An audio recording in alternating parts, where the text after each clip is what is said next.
Hi and welcome. My name's Neil, and this is the first of two episodes where I was a guest on the Partial Historians podcast.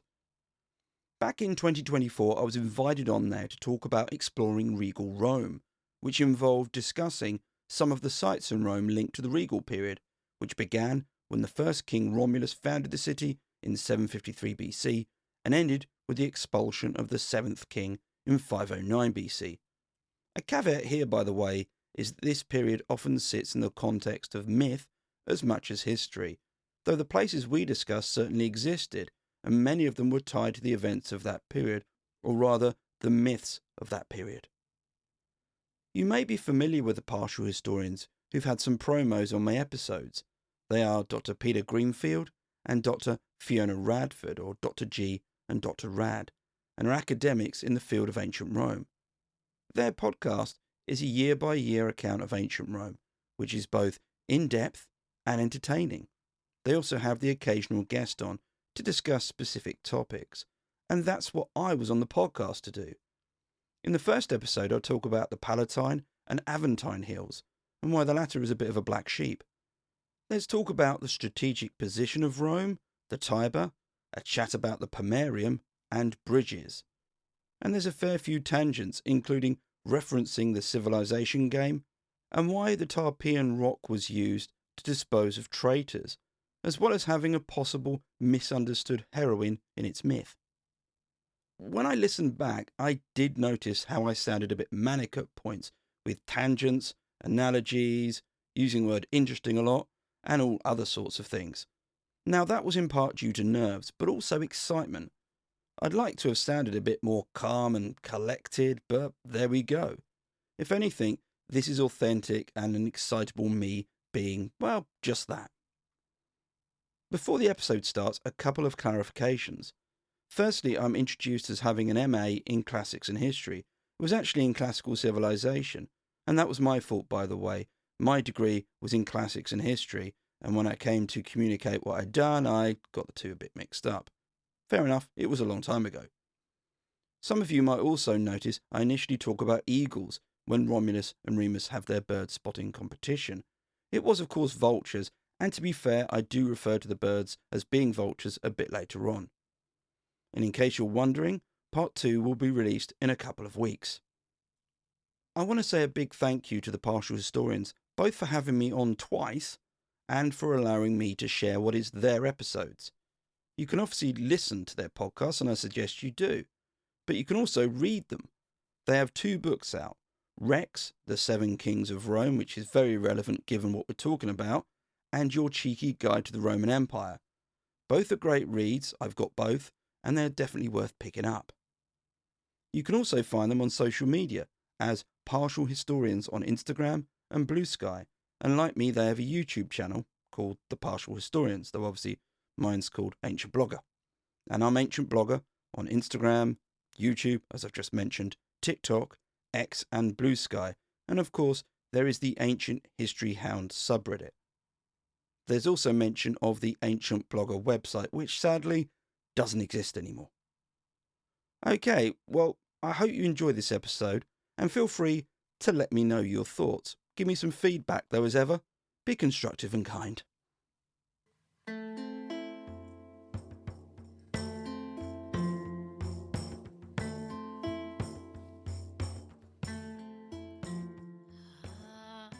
Welcome to the Partial Historians. We explore all the details of ancient Rome. Everything from political scandals to love affairs, the battles waged, and when citizens turn against each other. I'm Dr. Rad. And I'm Dr. G. We consider Rome as the Romans saw it, by reading different ancient authors and comparing their accounts. Join us as we trace the journey of Rome from the founding of the city.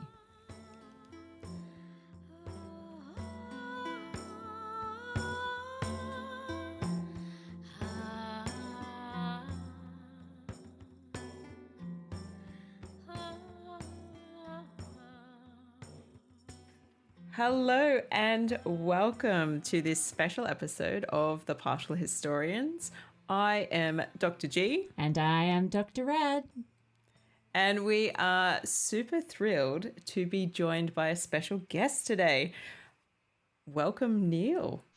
Hello. Thanks very much for having me on and calling me special, which is something I haven't heard for years. We meant it in a good way. Oh, I'm sure it was, yeah. So Neil holds a MA in Classics and History from Birkbeck, University of London, and is the founder of the popular Ancient Blogger website. And for the last 6 years, he has also been the host of the Ancient History Hound podcast. So Neil has experience in ancient Roman reenactment, and yes, he does own a suit of legionary armor. We're so glad you've already asked. And he also engages in school outreach programs, bringing the ancient Roman world to life for the next generation. And we're super thrilled to be sitting down and talking today about a little bit of topography when it comes to ancient Rome and thinking about exploring place and particularly going right back into the Regal period of ancient Rome to do it. So welcome, Neil. Thank you. Yeah, just on that, yeah, it's great to be able to go out and sort of visit schools and do some volunteering work at schools wearing Roman armor. My back does not forgive me. It's great fun, and it does make a bit of difference because sometimes I think if you introduce history, ancient history, to new people in a different way, at whatever age, I think it disrupts some preconceptions. Because one of the questions I asked when I've had guests on my podcast, how did you get into ancient history? And for the most part, people tend to think, oh, I was translating Cicero at the age of 5 on my father's knee. The reality is, I think one of my guests, she said that it was because she watched The Mummy, and it can be stuff like that. So it's so important that people realise that it's sometimes the incidental actions and events in your life that can lead you to becoming really fascinated by a particular subject. And so it's good to be able to try and help with that. This is only my second time I think I've ever been on a podcast. The first time was right at the beginning. So I hope I'm a good guest anyway. So thanks again. Well, we're predisposed to like you as two teachers. I think it's very admirable that you are volunteering your time in such a way. Yes, I only hang out with children when they pay me. Yeah, exactly. Yeah. I got to be honest with you. I don't know how the teachers do it. I always say that to them, but I get bossed around by a bunch of kids for the best part of sort of 3 hours or so. I'm visiting a school in a couple of weeks, and I've got to do the invasion of Britain for a bunch of 9-year-olds, which is easy and difficult because there's some really interesting stuff there, but at the same time, it's quite difficult because you want to avoid the gruesome things. Which is fundamental to what the Roman army did. So it's talking about other areas and also trying to develop extension exercises and things that different kids will do. It's generally trying to spread the enjoyment of the subject. And that's something I've always tried to do through my podcast and everything else, is just trying to get people who haven't necessarily come across the topic interested in the topic, and they can feel they can input. Because after all, ancient history is about people, and we sometimes forget that we have our base emotions, and they would have been exactly the same in antiquity. People got up in the morning, they got worried about their jobs, people had loves, they had breakups and everything else. And just finishing on that, there was an episode I did. I'm not going to keep plugging my episode, by the way, but when I went through the Oracle at Dodona, they found a bunch of lead sheets, and these were where people had written down their questions. And the questions, generally speaking, they came from all sections of society, including women, which is great because we don't have a great deal of that kind of information. But it was questions such as, should I get a new job? Should I change my career? Should I move? One of them was, should I have an affair? There was quite a lot of, who do I pray to make my kids better?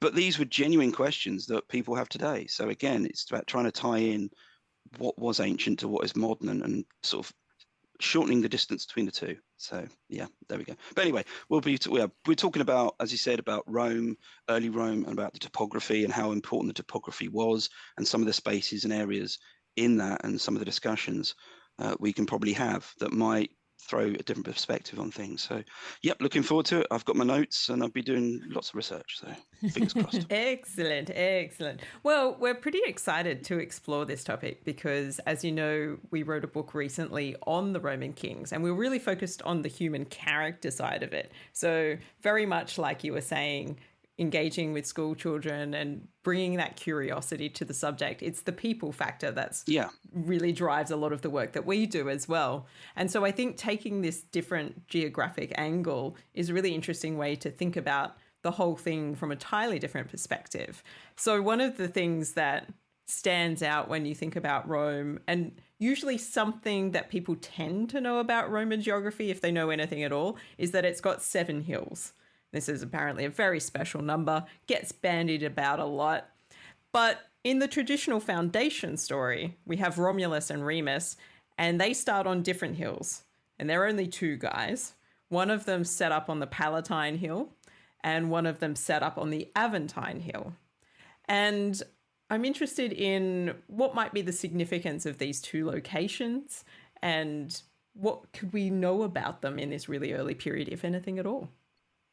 Great start. Great place to start.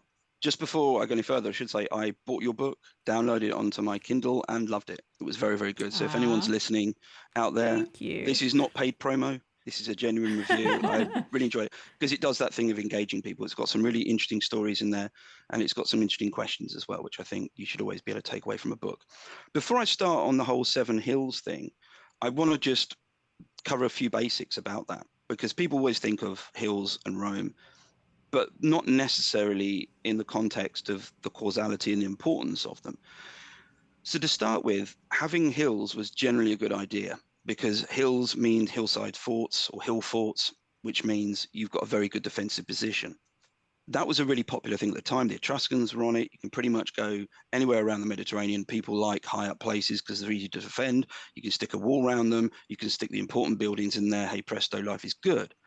Where it becomes even more interesting and significant for Rome, or the area which became Rome, is the actual location of Rome, because Rome is at a fordable part of, or you could ford the River Tiber around Rome. Why is that important? Well, if you think of the Italian peninsula is quite narrow. It's around 180 kilometers, which is about 111 miles. I did a bit of working this out, and apparently that's the distance from Sydney to Mollybrook. And it's also the distance wow, from... thank you for the local reference. That's all right. Yeah, no, I looked it up, and I always like spending time on maps. And it's also, if you're in Chicago, that's the distance from Chicago to Lafayette. So it's quite narrow. And the problem or advantage that the Italian peninsula has is down the center of that, you've got the Apennine Mountains. So generally speaking, if you're traveling up and down Italy, you either do it on the eastern coast or you do it on the western coast. If you're doing it on the western coast, at some point you will have to pass and traverse, as it were, the Tiber River. So just to come back to it all, you've got a set of defensive positions right next to an incredibly strategic, important location on that side, on the western side of the Apennines. This is a great place. People sometimes ask, why did Rome develop? Well, it developed for a number of reasons, and it achieved what it did for a number of reasons. But these were all fundamentally underpinned by the fact of where it was. It had this great starting location. And if anyone's listening who has ever played Civilization, the computer game... I was going to say, I was just having a Civ 6 moment in my mind. This is the ideal start position. This is Riverside, Plains Hills. It's great. You've even, in theory, got some salt there nearby, which just makes, the ears will be pricking up for anyone who plays Civilization on any of the versions. It's just a great start position.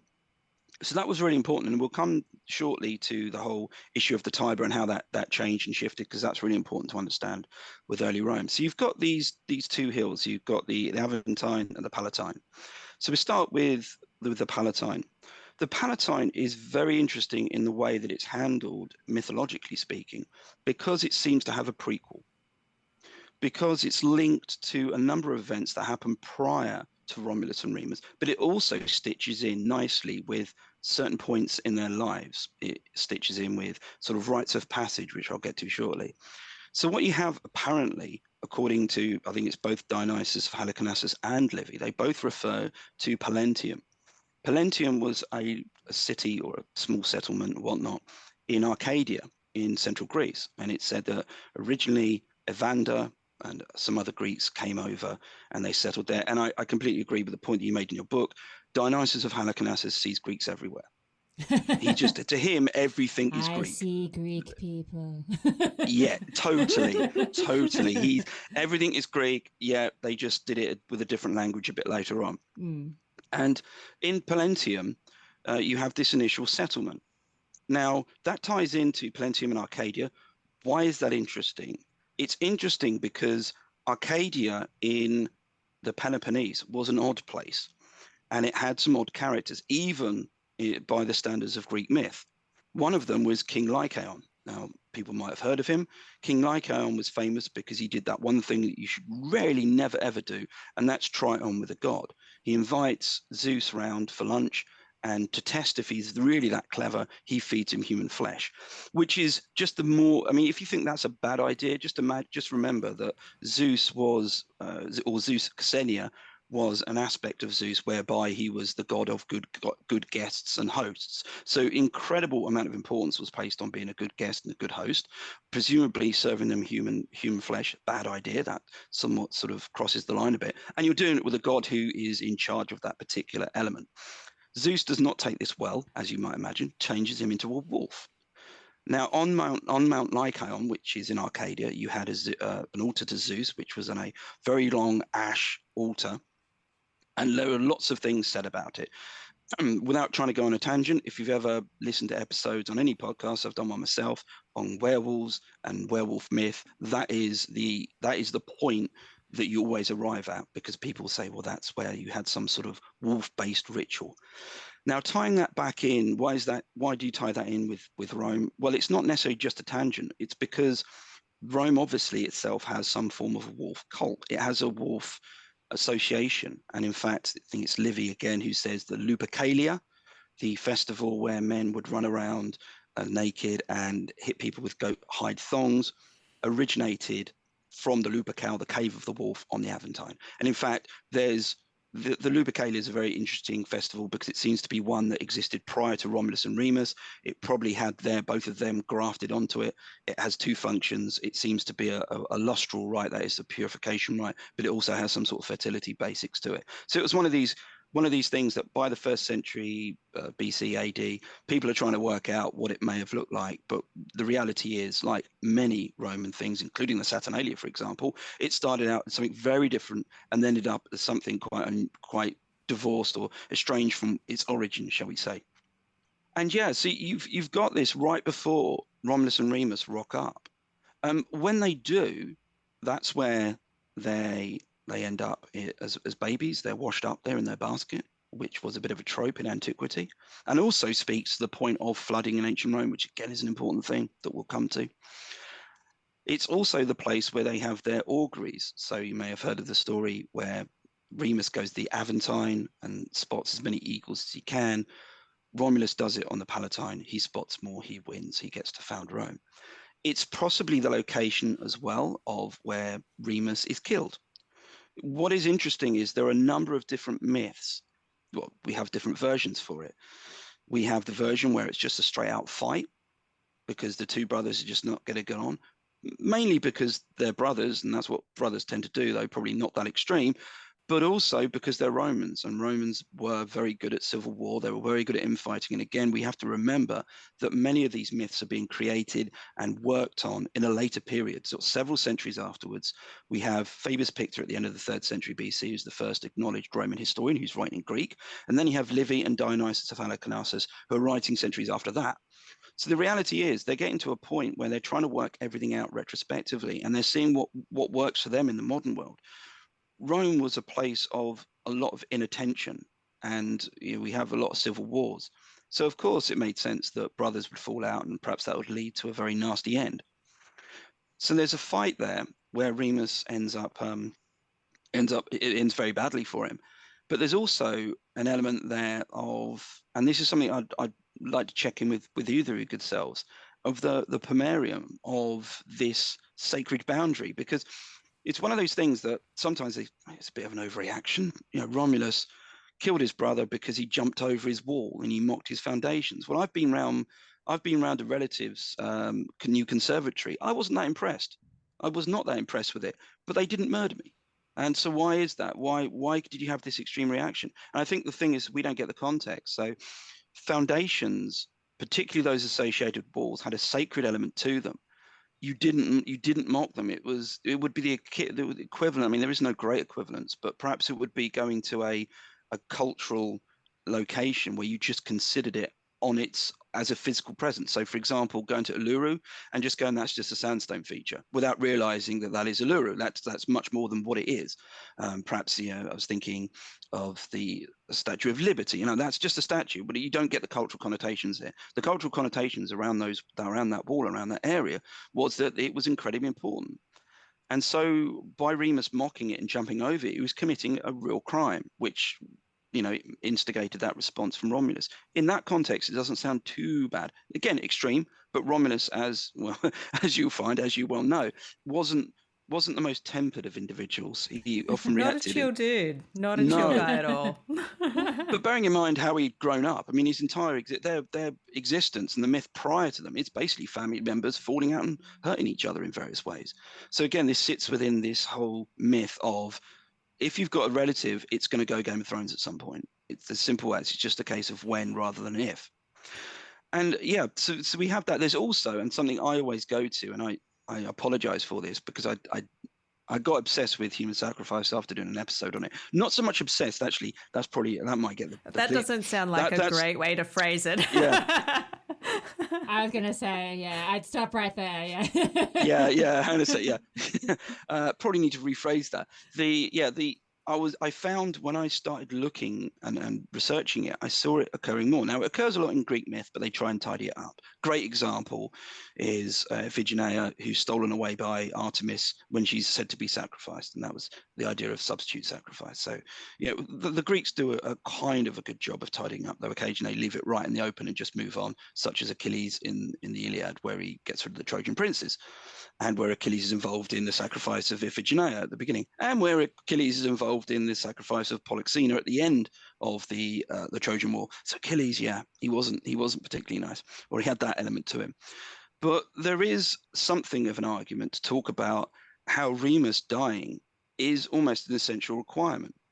Now, you can move that out into a conversation about how sometimes when cities were established, large settlements, there's an argument that someone was ceremonially sacrificed to ensure the health of it, particularly around walls, particularly around those liminal spaces. But I don't want to get into that too much because I'm not entirely comfortable with the research on that. I'm not that well acquainted to it.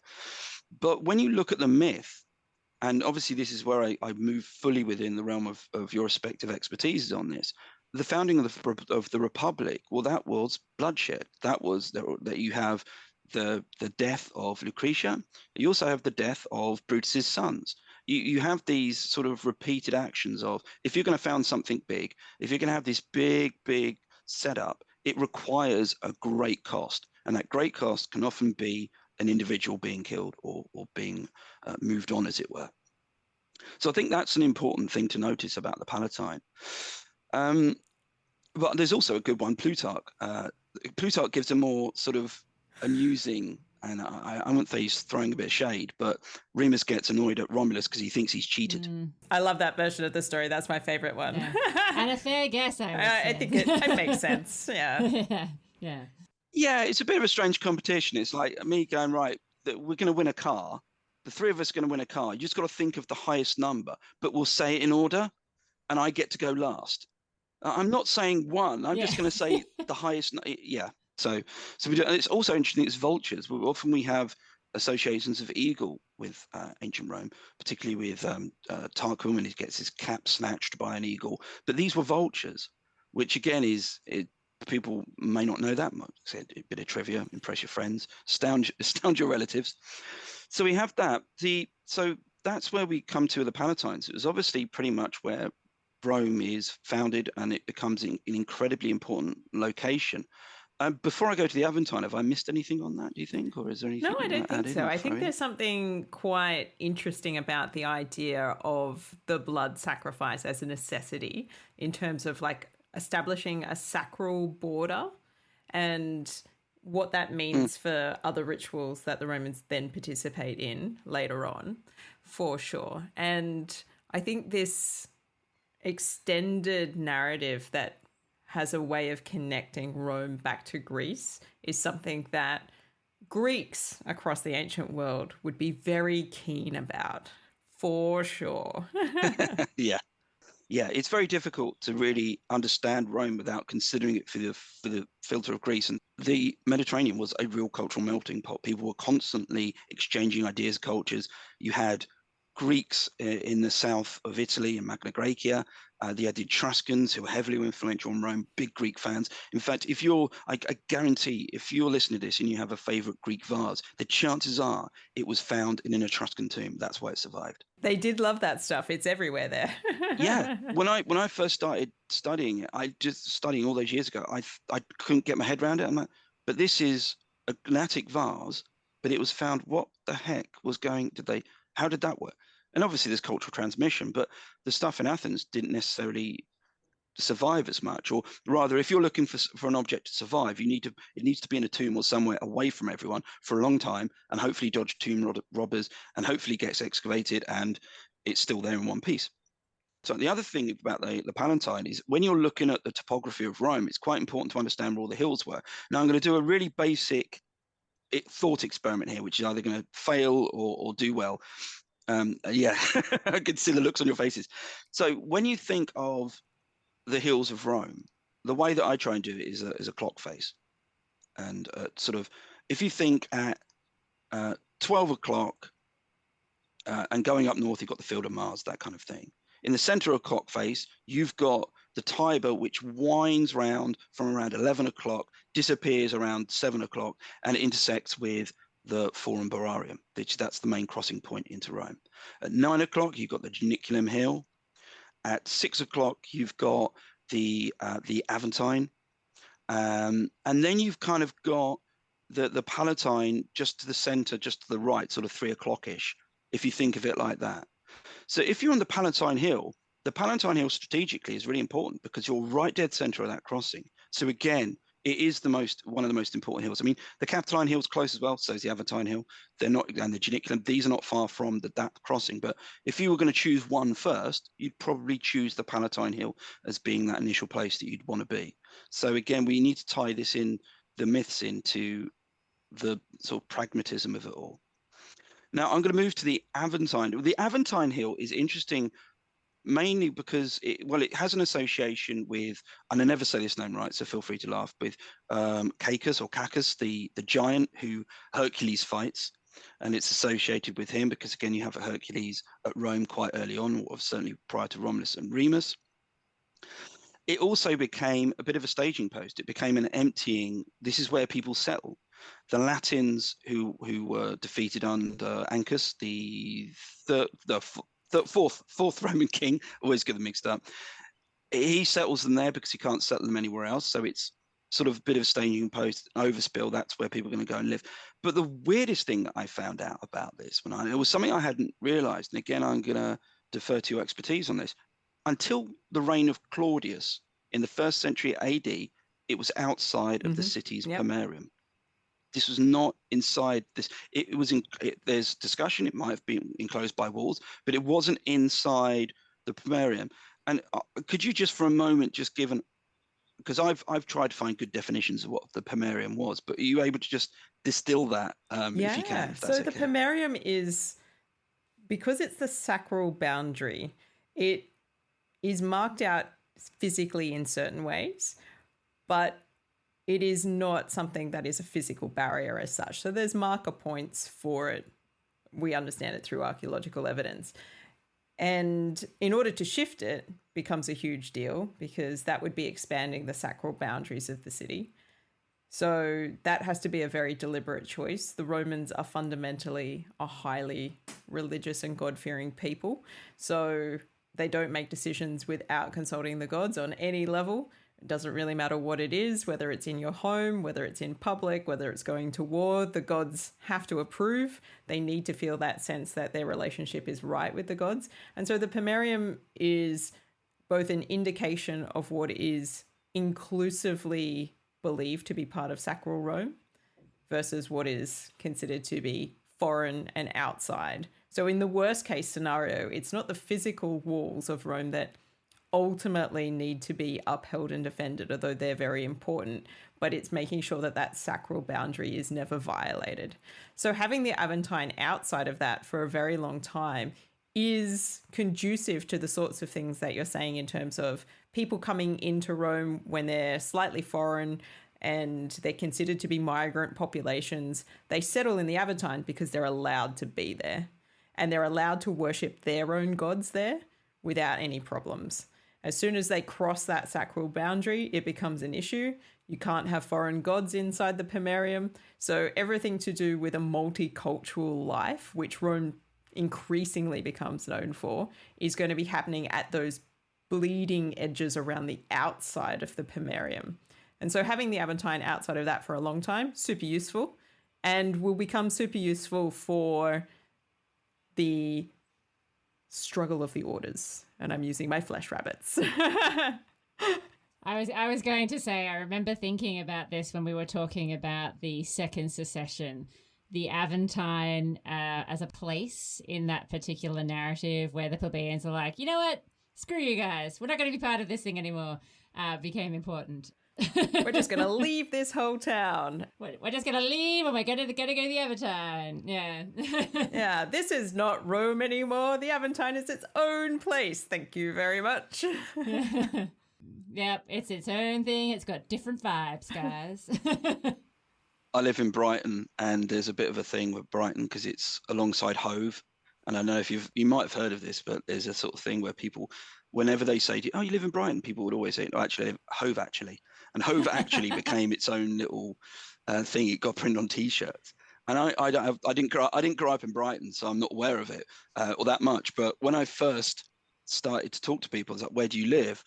Well, I live in Brighton, but I actually live in Hove. But I'm not saying that to be that person who's actually Hove, that sort of thing. So I don't know. We should get Aventine actually T-shirts. There we go. That could be. Yeah, probably.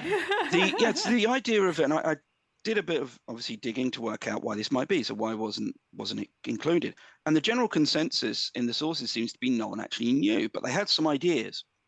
And there was a sort of historian who wrote called Aulus Gellius, who wrote Attic Nights, which sounds like something you'd find on Netflix and not know if you'd watch it in front of your parents. I don't know. It's a bit like, not quite sure about this one. And he said he wasn't sure. He said there are a number of reasons. However, he quoted Messala, who was a consul back in 53 BC. And apparently, according to Messala, he said that it was because of ill-omened birds at the point of when that augury was taken. Right from the beginning, Remus was wrong. Yeah, it was a bad one, and the whole hill that he did, and somehow that had some association with it. But there is probably a more practical reason for this, and for this I need to go back to that clock face I did earlier. So as you remember, you've got the Field of Mars around 12 o'clock, and then you've got around 9 o'clock, you've got the Tiber, and then you've got the Aventine at around sort of 6 o'clock. Now, when it came to moving troops around, the Field of Mars was where you marshaled troops early on in Rome. At that point, Rome was obviously conducting military activities in a number of locations, but a lot to the south. If you take your soldiers from that point south, you face a big problem, because if you have to cross the Pomerium, as I understand it, and again, this is something I'm not entirely aware of, you've got to do a bunch of sacrifices and general rituals to cross over the Pomerium. So it's a bit like when, I suppose, in some cities where you have a zone where you can't, drive between these certain hours or whatnot, or your car needs to be this type of setup, or perhaps it's just pedestrianized. So you need to you'd be crossing it twice, and that could really forestall an army because it could take time. However, if the Aventine wasn't in the Pomerium, then you can kind of take your men down the side of the eastern bank of the Tiber, and they don't have to worry about that. And they don't want to go the other routes, because the two other routes from the Field of Mars, if there was a Pomerium immediately to the south, would mean, well, you've got to cross the Tiber. Well, you can't cross the Tiber south. You've got to go all the way north and finding a decent crossing point. If you want to go east, you've got to loop north and east around the hills. That when you're moving a larger number of individuals, and again, the logistics of the Roman army is always an interesting thing, perhaps more so than what they actually did on the battlefield, though I never said that. You move the slowest thing in your army is the fastest you move, and often this is oxen. Oxen don't sprint. They don't move very quick. So you could lose a good day or two just making that progression, or albeit if you have to cross the Pomerium. If the Pomerium isn't to the south, you've got easy dibs going. It's much easier to move troops. So why does Claudius do it? Well, apparently Claudius does it for a couple of reasons. Primarily because he's so amazing and he's expanded the empire. Also, it doesn't really matter. No one apparently really was that bothered by it, because Rome at that time, if you're an army, you weren't stationed at Rome. You weren't stationed really near Rome. You were stationed on the borders. So it didn't really have that same impact in terms of army. And I think it's one of those things he has is his big thing that he does, or a big thing, and everyone's like, yeah, cheers, thanks for that. Yeah. Woo! New area code, yay! Yeah, a really sad kind of, a sad pop where everything goes up in the background, and it's kind of just, yeah, thanks for that.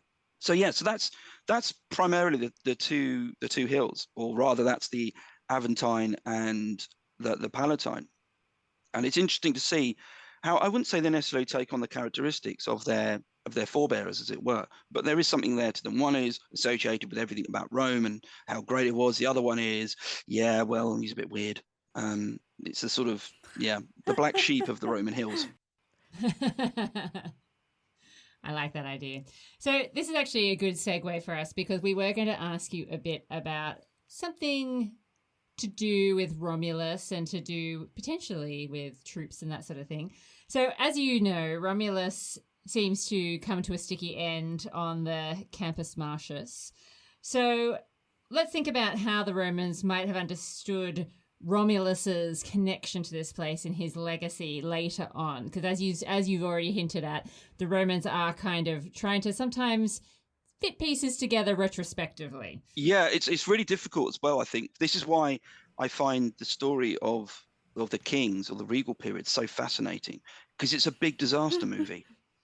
That's what it is. It does. It's not going to end well. You know what's going to happen. They're not getting off the plane. That's what's going to happen. It's just, how are they not going to get off the plane? And sorry if that sounded tasteless, by the way. But if you're going to put it within the context of modern day disaster movies, it's that kind of thing. This doesn't end well, and it's weird because you have this internal tension in the narrative of, isn't Rome fantastic? Wasn't it founded?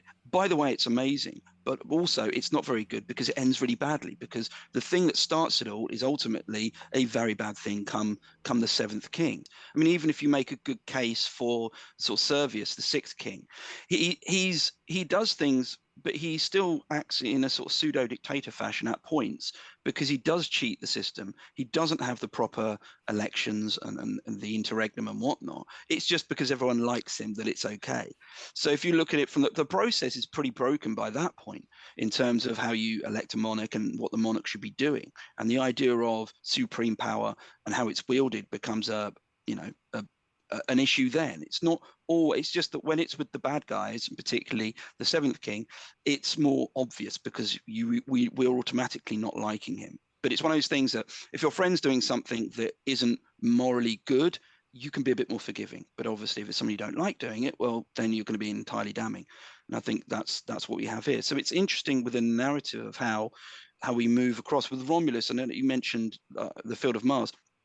I find it, and again, it's laugh out loud funny when you hear of the story of how he goes missing in the Field of Mars, or alternatively is hacked to pieces, depending on which he thinks more likely, given that it's Rome. Oh yeah, Rome, where you never have political violence, where it's always everyone's really happy with each other. And then afterwards you have that senator appearing and telling the masses who are a bit worried about it, don't worry, the ghost of Romulus appeared to me, just me, no one else, and told me, don't worry everyone, it's all good, life is good, don't kick up a fuss, I've gone now, be happy. And that's it. But in terms of the actual location itself, nothing much happens to the Field of Mars in terms of it being developed until the late Republican period, simply because it's this big marshy land. It's got lots of mosquitoes, very difficult to train, and it's also useful. It's a useful kind of area where no one really knows what to do with it, because you can have horse riding events there. They have a festival called the October Horse, which comes in later, I think. I don't think we can really date it to this period, but that's linked to sort of horse races, and it doesn't end too well to the winning horse, I should add, so I won't go much further than that. But in either case, it's a space that I think you said about how the Pomerium was important. This is outside, so you can kind of anything goes there. You can get up to stuff. Ooh, you can get away with hacking someone to death. Yeah. Yeah. In theory, allegedly. Allegedly, though he went up to heavens in a storm, because that's what you do. And I also found it interesting because I think there, and I haven't been able to get into this, but that's where you had the theatre of Pompey, which is where Caesar met his end. So I think, again, if someone's listening to this and they're tutting, I apologise.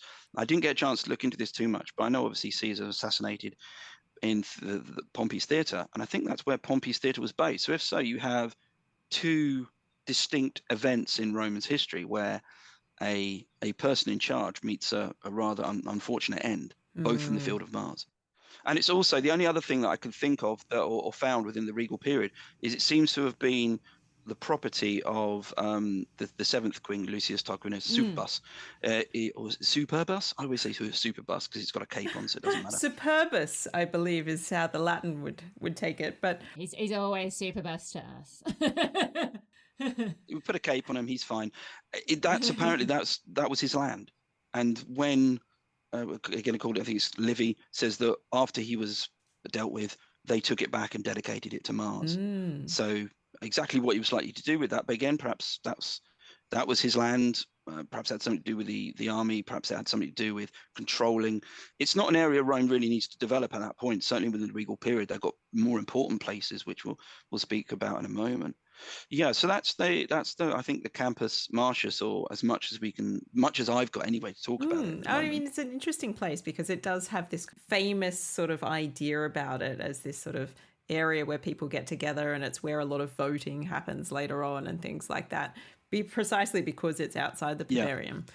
But yeah, it's interesting that for the Romans, this idea that people could potentially be murdered there doesn't necessarily mean that it changes the way that you engage with the space. And perhaps we shouldn't be surprised by something like that. I mean, that's true in the modern world as well. As horrifying as that is, if somebody is murdered in their home, for instance, it's not like the property will stand empty for all time. Eventually, somebody will buy it and it will be used again. So keeping on this sort of topic of violence for a moment, I think it's the Romans. It's not us, that's for sure. There is also the Tarpeian Rock, which is this sort of infamous ledge that juts out from the Palatine, and you can still kind of make it out today. You certainly wouldn't want to be pushed off the top of it. It would definitely hurt. But we're interested in how it comes to have that name. And this might be a bit of a Dorothy Dixer question because I love the Tarpeian Rock. But also, why does it become so infamous?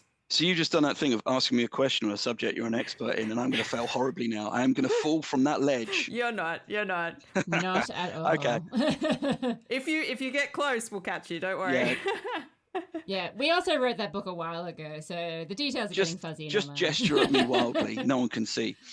Yeah, so when we got the Tarpeian Rocks, I think the Capitoline, as I think it's as a ledge that's it's on the Capitoline, which is interesting because where it's located is also near a couple of other places that we'll talk about, which are also to do with imprisonment or disposal, as it were.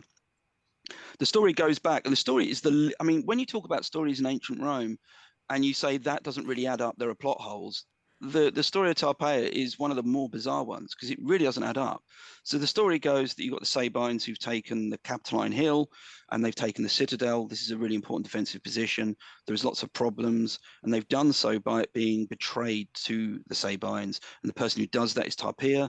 It depends which version of the myth you read, but she's either the daughter of the main man or who's in charge there, or I think in some instances she's been referred to as a Vestal. I think that might be another version of it.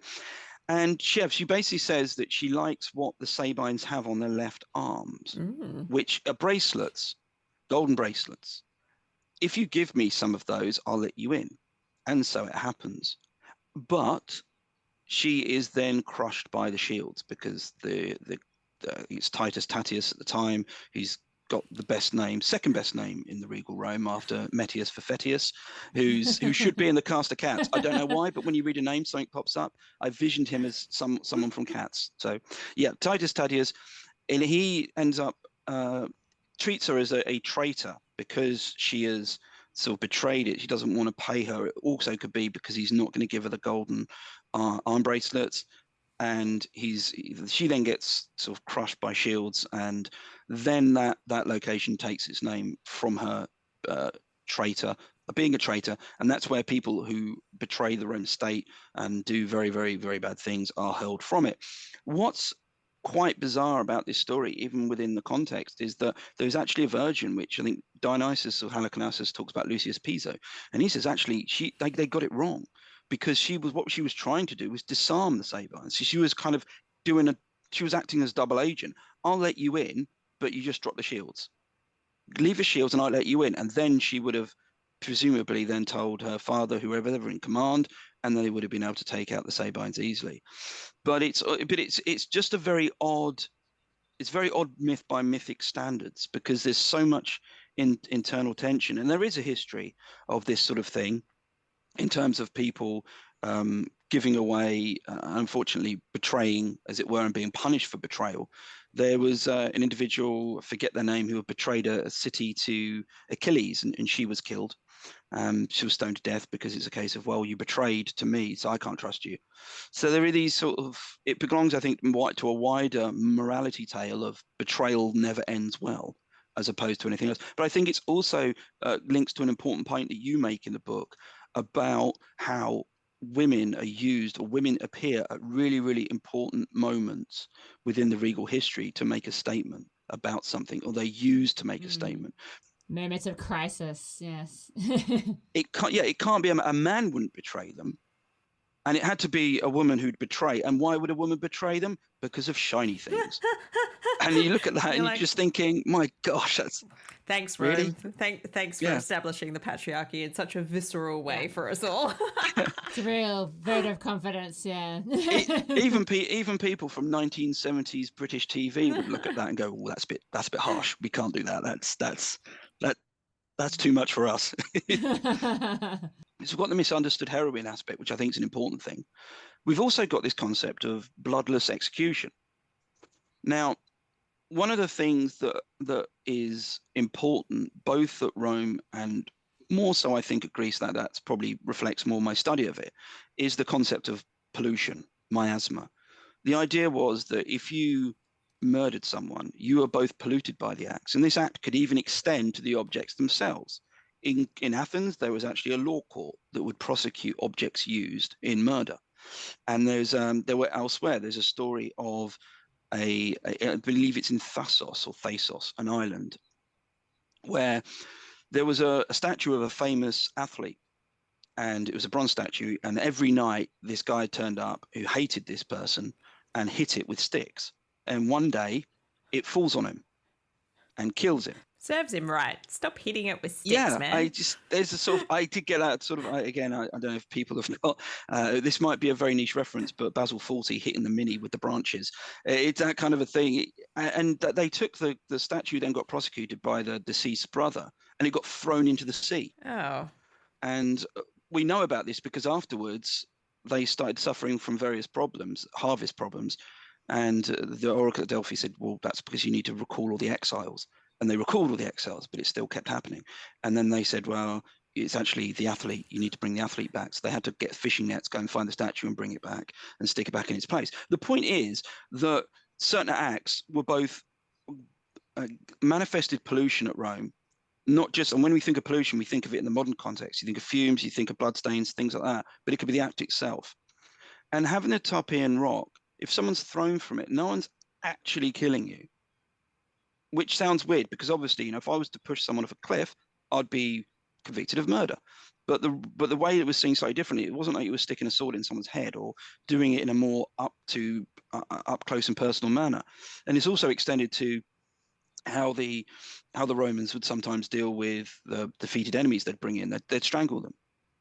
So a lot of the execution, and what's strange in all of this is then you have the sort of the gladiators, you have the Colosseum, and you have before it the Circus Maximus or other locations where bloodshed is absolutely required, but it's a very different context there. It's a very different space. So you've got this strange thing, and I've got a question about Pomerium for you, because technically are you above the Pomerium if you're being pushed from a rock? So does this act still occur within? And that's a thought exercise more than anything else, because there was one paper I read and it suggested that you have these two spaces in Rome where people are disposed of, or could be disposed of. One of them is a Tarpeian rock. The other one is later becomes the Carcer or Tullianum, which we'll speak about. And in the one that's underground, people could be strangled. In the one that's above ground, people were thrown from it. So again, how does that interact with the Pomerium? Because it's not happening on the ground. Is it still affecting it or interacting with it in some way? I'm not going to necessarily expecting an answer on that. It was one of those things that came up, and I thought, can I just throw them that one? They'll probably hate me for it, but.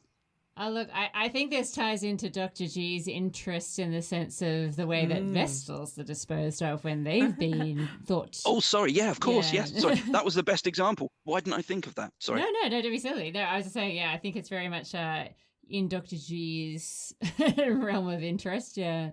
Yeah. And I think it is a really interesting question. And it is one that I would want to think about more as well, because there is that sense in which the Romans do like creating scenarios where they can say that the gods kind of made the decision about that person's outcome rather than themselves. And if you manage to convince somebody, either when you're prodding them at a spear point or whatever, to jump off that rock, that's now in the gods' hands. And that would be then considered a naturally occurring death rather than one in which life has been taken by another human and therefore the pollution doesn't happen.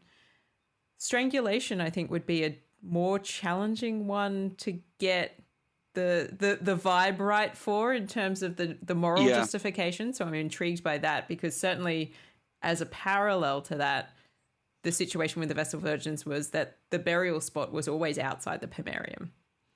Just outside. So like right on that edge spot. Okay.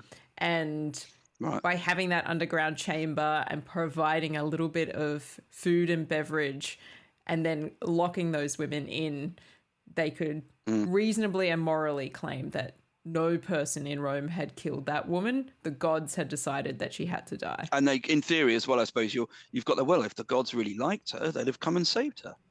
Well, exactly. She would have gotten out of there and presumably run away from the city and not come back. So did any survive? We don't know. Yeah.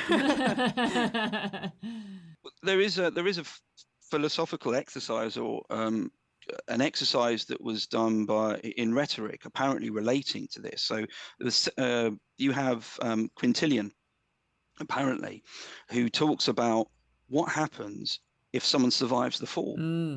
And the argument is, do you take them back up and ask for them and ask them, do you mind?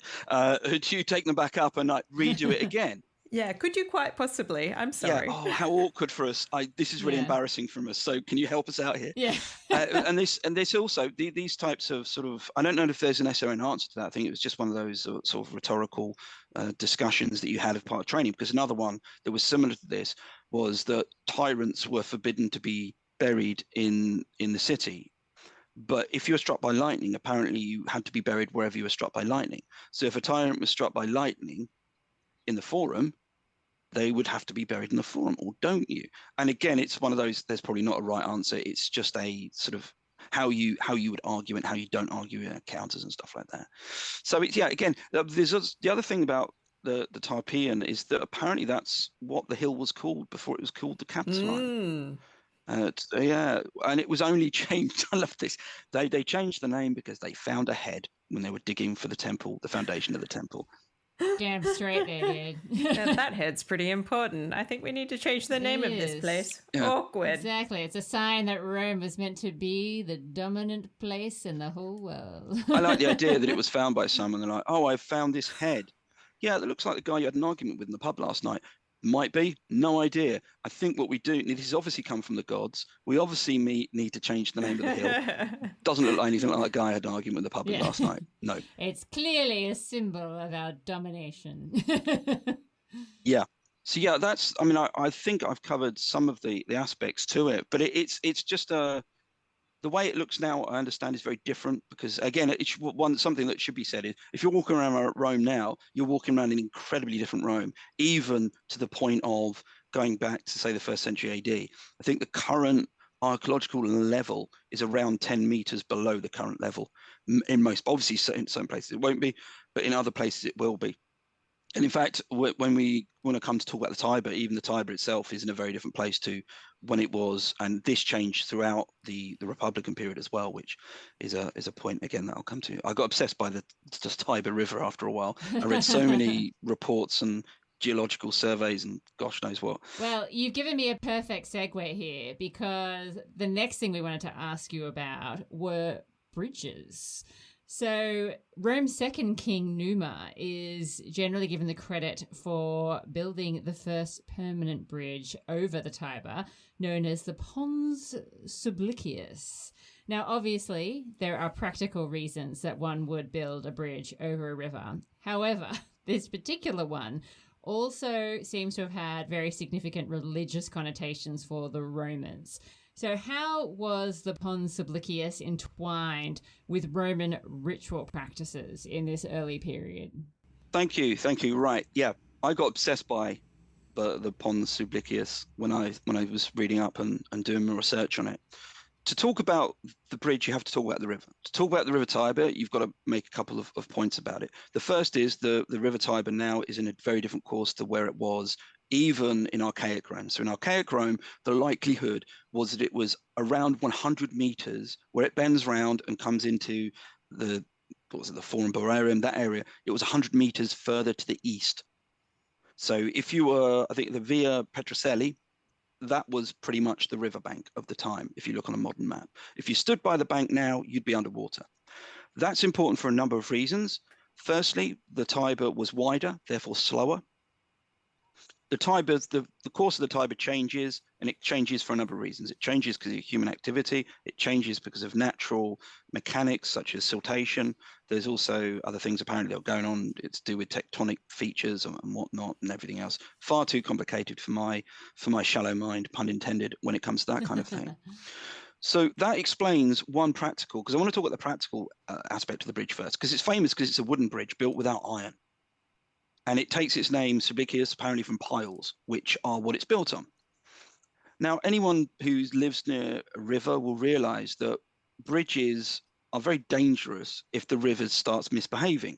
If you've got a permanent bridge, a stone bridge, that can really cause problems if the river's changing. If the river's changing course, if it's widening, if it's shortening, if it's flooding, it can cause you some serious problems. And it's not until the 2nd century BC that you have the Pons Aemilius, which is the first stone bridge, possibly reconstructed from a wooden one.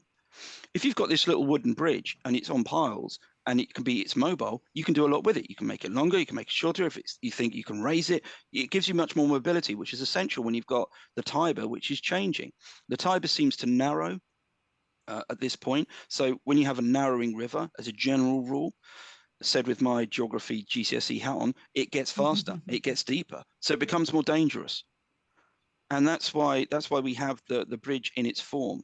And again, I can't overestimate just how much this does change. For example, the Tiber Island builds up apparently due to siltation in this period. So it's not that. And I did read one account or one myth. I don't know if this links in necessarily, because I'm not sure if it was this they were speaking about. But the myth related to the field of Mars, and apparently some wheat was grown there because it was sacred to the god Mars. They couldn't eat it or do anything with it. So they say, we'll throw it in the river.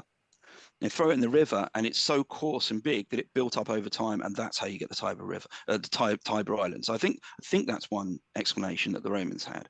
But in any case, even and this is really important, even if you were living in the time, if you live for 300 years from the Regal period onwards, you'd have seen the Tiber move massively. So something that I try and get across to people, and is very difficult because I always fall to it, is we think of ancient history as monolithic. So the people in 500 BC are the same as the ones in 1st century AD. Got the same taste, same technology. They're all ancient. Whereas the reality is, even in sort of between centuries, you've got big changes going on. You've got big change in attitude. When Marshall has his epigrams, he does a list of the gifts in the Saturnalia. In those, he includes ancient vases. So what's an ancient vase? Well, yeah, because if something's 300 years old, 400 years old, it's going to be ancient. We don't have this one advantage for looking, or one privilege looking now backwards and going, everything before, the year dot or the year zero, as it were, was ancient and it belonged to the same thing. People within that period considered time as we do. In the same way that we might look back and go, the Industrial Revolution, that was a long time ago. People in Republican Rome were looking back and going, Romulus, a long time ago. Or in theory anyway, if we knew what they were thinking, because bearing in mind that myth doesn't start coming around until later on. Anyway, I'll get back to the bridge. So you have the bridge, which, as said, is built wooden, and I've got a question for your good selves on this. And this is where it links in, because we have Numa as linked into the bridge, because he was said to have brought in the pontifex or the pontifesses. Pontify, I'm not pontifesses. It doesn't sound right. It's probably the way you say it. I've done it. It's Pontifices. Pontifices. I'm so going to mispronounce that and make it a swear word. So I'll just say priests. I'm just going to say priests from now on. Yeah. So you have the priests that are associated with the bridge and the repair. And Plutarch speaks about this, but he says, I don't believe it. Everyone else does. But I have a thought, and it's not going to be an original thought. It's like many thoughts I have. I think they're really, really good, and then I Google them. It turns out someone wrote a book about it in the 1920s. But at this time, you have Rome really, really creating ritual associated to so many things. And one of the things is warfare. You have the doors of the temple, I think it's Janus, which are opened, closed, depending on when Rome's at war. You have the fetiales, the priests that you have to declare war in a ritualized way. And Livy and Dionysius Halicarnassus both tell us that this bridge was removed in times of war, primarily for practical reasons. It made sense because that's the front door to Rome. They're not going to cross. If you leave the drawbridge down, problems are going to happen. So if you think about the declaration of war, and then you've got to move an object, and they're shutting doors and they're dancing to declare war, why wouldn't that be as part of some sort of religious ritual? I mean, again, I'm asking the both of you if you've probably read books on this already, so it's not a new thing. But could it be that declaration of war and the movement of the bridge was a religious, or brought into the religious sphere? Yeah, I think so. And look, you're not alone. It is, I think, the bane of every researcher of the ancient world to come to the sad realization that a German scholar in the 19th century has gazumped you, and really you're playing a tough game of catch up. But yeah, certainly this idea of the bridge as being one in the caretakership of pontifices. So already there is a ritualized aspect to it. It's something under their purview. They need to think about it. And the idea that a waterway wouldn't have huge symbolic and ritual significance in any case, I think, would be misplaced. There's nothing quite as fundamental to ensuring that urban life is successful than making sure that you've tended to the river and you look after it and it's part of the care and concern. And so having rituals develop around this kind of thing is super important and useful. Water is a cleansing agent. In many respects, it's one of the ways that you shift pollution away from the sort of the urban area. So it's not a great idea necessarily to put heaps of stuff into your river, but if you need to, it moves, and that's great. It's probably the fastest way to get it away. And in that sense, having something that traverses that space allows you to open up one powerful opportunity ahead of you on the other side. But also, as you say, that's that really profound sense of the defensive quality that comes with a waterway and what a bridge does to sort of counteract that. So I think there is ways in which having rituals built up around a wooden bridge that you can shift and move and perhaps adapt to the situation, super useful and important.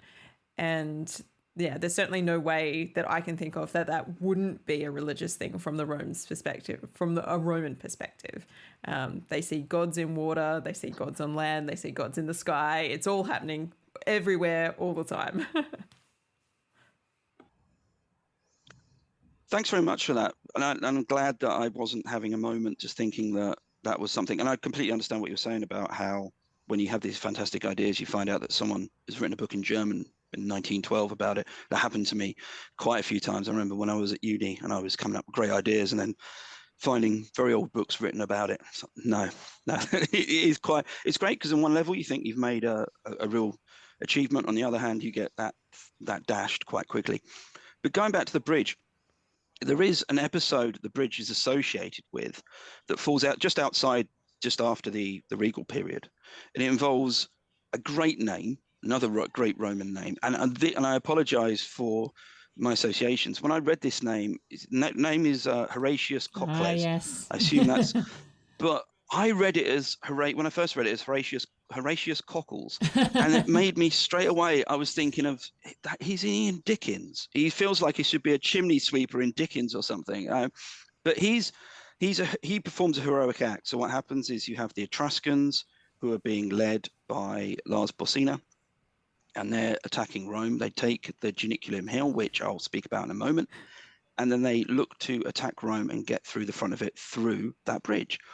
And Horatius is stood on the bridge, and he's defending against all of these individuals, and he asks that the bridge is dismantled behind him so they can't make progress. He successfully defeats a few of them and then jumps in the river and swims to the side after being injured a few times. Excuse me, we have to mention that he was injured in the buttocks. I didn't want to say anything. Well, actually, I didn't want to say anything about that. Yeah, well, because it links in. When I thought of that, I don't know if you are familiar with the Battle of Stamford Bridge. Yes, I think I am. Are we talking about something to do with 1066 here? Yeah, 1066. Yeah. So prior to the Battle of Hastings, you have the Battle of Stamford Bridge, which is up in the north of England, and where you have an invading sort of, I won't call it this army, forget the name. Is it Harold Bluetooth? Harold Hardrada, I think. Yeah, Harold Hardrada. Yeah. And they're attacked, and you have one individual defending against all of the English, as it were, army on a bridge, and he puts up a heroic performance until someone goes under the bridge and stabs him from underneath it, and presumably in the groin stroke buttock area again. So if just a general thing, if you ever find yourself defending against superior forces on a bridge where everyone's got pointy things, just watch your backside. That's all I'm going to say. It's very important. That's a big weakness. Yeah. Just a handy hint there. Do what you will with it, and this became a hugely important thing. And again, to the credit of your book, you write about exemplar. You write about the idea of particular events in Roman history being held up as this is how we do it. This defines us as a culture. This is how Rome saw itself. This is like a defining moment. I think in a way it kind of gets overlooked because that's at the time where you've got the Republic being sort of born. You've got lots of things going on. It's like one of those years where you see what won the Oscar and you think, my God, that won the Oscar. And all these other amazing films didn't win the Oscar. And you think that would have won the Oscar any other year, but you had like 4 of them one year. And in around 509 BC, you have all these big events, or some big events going on. They kind of almost, they steal the attention from each other. But Rome was very, very keen on this. It becomes a sort of household thing within Rome. You have later emperors using the imagery to announce how they're taking Rome back to traditional values and how they're going to defend Rome and things like that. So again, it's really important. The bridge is ultimately associated with that because how you define that visually is with a bridge, because otherwise it's just someone stood there with a spear. You have to have something else in the image. Presumably, you're going to have his buttocks being stabbed. You're going to have, make sure you've got on a strong pair of underpants. Yeah, no. Well, the artist was so limited. You got a coin. I've got a coin. That's all I've got. So it becomes a really defining moment for Rome, and that bridge is part of that. So it became, and it's also, when we talk about space, in a way, we have to talk about time.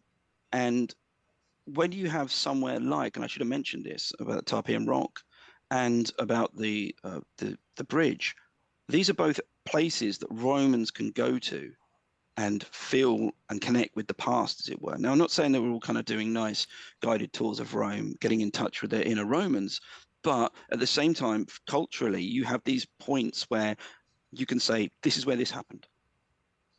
We have that now. We have pretty much, you can go to any city and it will have, this is where so-and-so lived, or this is where this particular event occurred. And the actual location might look very different to how it did back then, but you can still, in theory, connect with it. So I think this is very important for Rome in a couple of ways. The only other thing that I could mention about the the bridge was, because I'm going to speak about how it linked in with the Janiculum, but the expansion, the bridge allowed the Rome to expand past its initial borders. It was that thing which allowed it to get past the Tiber, which was ultimately something that hugely defined it. The hills keep it there, but the Tiber is the thing that really defines Rome, or that's how I perceive it. And you also have again, my pronunciation on this, the Argi, which was a ritual of purification that finished on the bridge where they threw straw dolls into the water as a part of sort of purification of the city. So yeah, the bridge is really, really important. And it's something which doesn't necessarily get underlooked. I think there's a lot of things to consider at Rome. But if you're thinking about Rome, perhaps think about the bridges. Next time you visit Rome, think more about the bridges as a way of going somewhere and just, go and stand on them, have a look around. Think what might have been. I was going to say, you're not going to have him like bending over showing his butt cheek to everybody. Yeah. Disappointing, Rome. You had a choice and you missed it. Think of what would happen if you weren't wearing steel underwear at that very moment.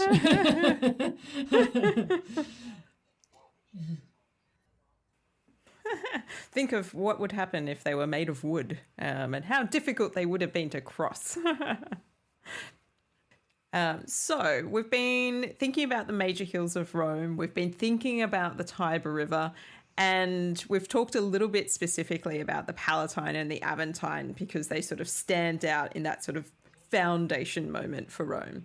But there's definitely more than two, the fabled seven. And you've mentioned already the Janiculum a little bit. And I'm also wondering maybe about the Caelian Hill as well. And how did these hills start to feature into the regal history as it starts to expand out and we get further into the kings? Okay, yeah, I mentioned the Janiculum. So the Janiculum is inherently linked to Rome because of that bridge. And it's the other side of the Tiber. The Janiculum, in a sense, is there for one reason, and it's there because you want to get it before anyone else gets it. And again, if you ever played Civilization, you're thinking that big hill that's near my city, I've got to put some units on that because guess what will happen if I don't? And it's justified partly. And I think this is interesting because the other things about the hills is they get much more of a sort of cultural feel to them. With the Janiculum, it's there, and the sources pretty much say it's there because of trade. Because then if you've got that hill, you can govern what goes on the river and the other trade routes, the other side of the Tiber, which apparently could be exposed to banditry, which is very common. It's also defense, because if you've got the hills, someone else can't. And interesting enough, when you've got Horatius, the reason that the advancing Etruscan army are able to do that and take the bridge or try and take the bridge is because they took the Janiculum first. It's the first place they went. So it's really important purely from a strategic point. Other hills tend to be more cultural.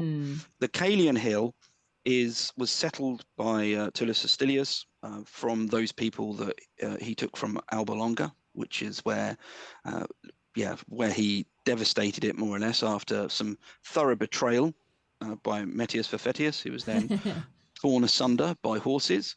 And I think it's even Livy says that was wrong. Yeah, that was not a good time. you crossed the line. But what there. a name. That's one of my favorite names.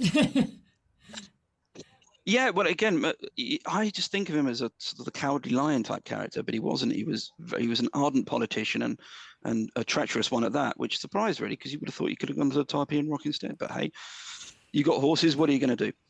Now, in terms of it being named, it was named after apparently an Etruscan soldier called Caelius Vibena, or my personal favourite, and I like this more.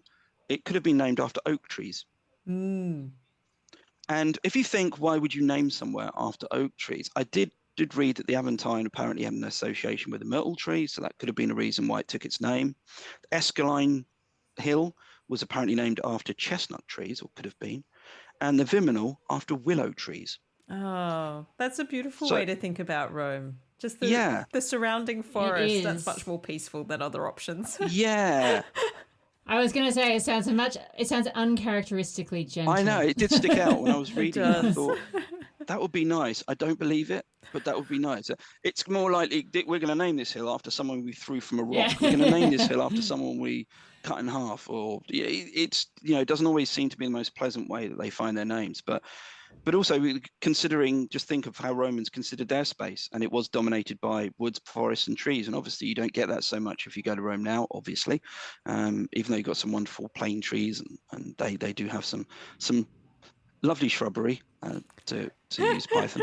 But as a general rule, you forget just how much it would have been dictated by. So far, we've spoken about hills. So far, we've spoken about geographical features, topological features, as it were. But we're also talking about sort of, woods, trees, things like that. And I think this ties in very much to what you've been saying earlier about like that sort of monolithic approach to history and the mistake in doing that. And it's like, this is a place that's just starting out as a place where people have settled and have decided to build a life for themselves. It is immersed in nature. They're surrounded by it. And it's not like when you go to Rome today, and it's obviously a very urban place, and they do have a lot of big and beautiful gardens, but they're very contained. This is much more sprawling wildness. And the thing that is unusual is the fact that there are people living here. Yeah, yeah. The only other thing that I could really come into when it's talking about the Kalian is something that is I couldn't find a great deal of evidence behind it, but the link to possibly Egeria or Egeria, who was the nymph who advised Numa Pompilius, the second Roman king, and who apparently helped him do many things. There's a sort of shrine apparently, or something near the Porta Capena, which was on the foot of the hill. And for those that don't know, you can look at Numa in two ways. You can look at him, this kindly old man, or you can look at him as a bit of a traveling salesman. I was thinking of kind of those in those films where you have the sort of preacher from the southern United States, and they're going to cure you, and all of that kind of stuff. And he feels a bit like that at times, mainly because he sorts of does things like he convinces people to come around, look at his place and say, look, I've got nothing to serve anyone for a feast. Come back in a couple hours. Wow, look, I'm magic. There's lots of food. And apparently people in Rome said, well, that must be magic, as opposed to just knowing the good caterer, which is more plausible response. But he was very much linked into this sort of spiritual mythology of Rome. He gave Rome, or furnished Rome, with a set of really religious spaces where they just compete, because he seems to have taken he didn't want the job as king. He turns up, and then he realizes that you've got this really, really gruesome band of highly undesirable people who are being very violent to each other. Rather than we've got to keep them away from declaring war, so we just give them a space where they can compete without weapons. He does that through setting up all the magistracies, all the priesthoods and stuff like that, so people can now sort of, I suppose, work out how they can graft across that competitive element into the religious element. And so presumably now people just get annoyed they didn't get the right priesthood, as opposed to running across and chopping someone's head off.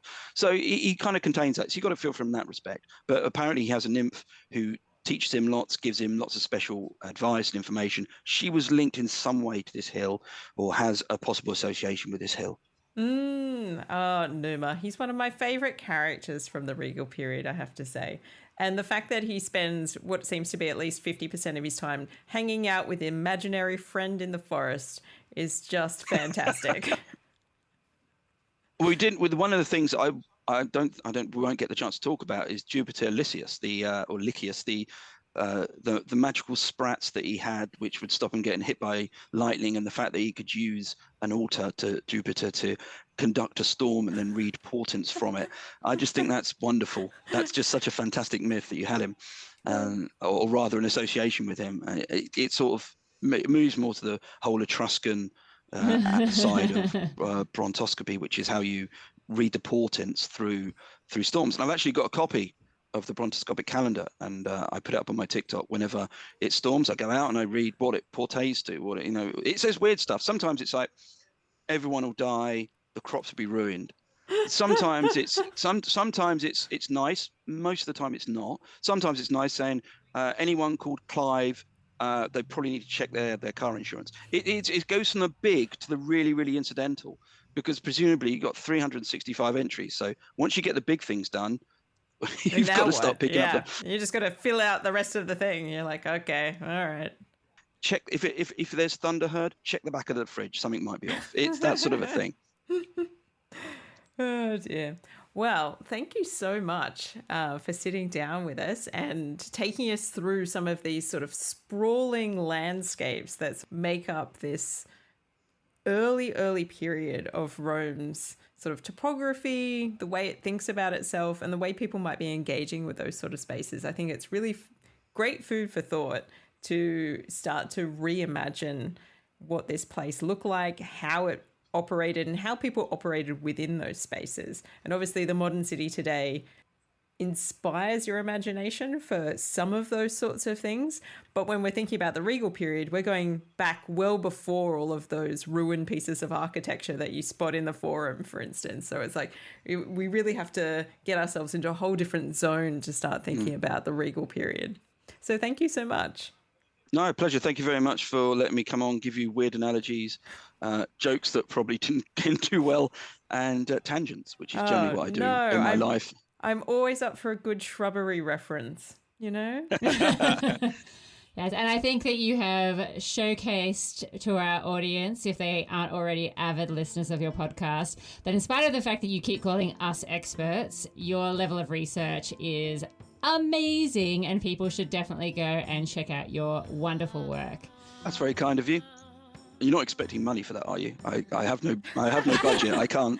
Well, naturally, I don't want to have to pay you for plugging our book earlier, so. Obviously, yeah. Well, thank you very much, and I really appreciate being on a podcast such as yourselves, which is obviously very, very held very well in high esteem.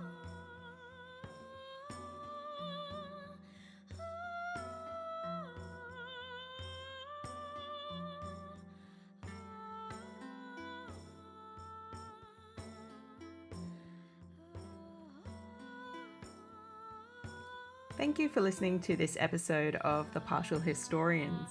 A huge thank you to our Patreon supporters for helping make this show spectacular. If you enjoyed the show, there's a few ways that you can show your support. You can write a review wherever you listen in to help spread the word. Reviews really make our day and help new people find our podcast. Researching and producing a podcast takes time. If you're keen to chip in, you can buy us a coffee on Ko-Fi or join our fantastic Patreons for early releases and exclusive content. You can find our show notes, as well as links to our merch and where to buy our book, Rex, The 7 Kings of Rome, at partialhistorians.com. Until next time, we are yours in ancient Rome.